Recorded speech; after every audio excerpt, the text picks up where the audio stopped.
узнать, открывать и исследовать новые страны,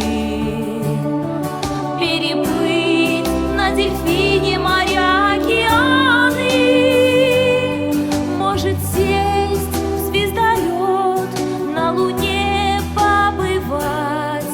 Тот, кто любит читать, тот, кто любит читать. Возьмите в руки книгу, дети, мир необъятный рад вас встретить. Помогут книжные страницы всему вокруг преобразиться. Тот, кто любит читать, тот, кто любит читать, кем захочет на свете, тем сможет он стать. Может он стать Капитаном, врачом, цирковым акробатом,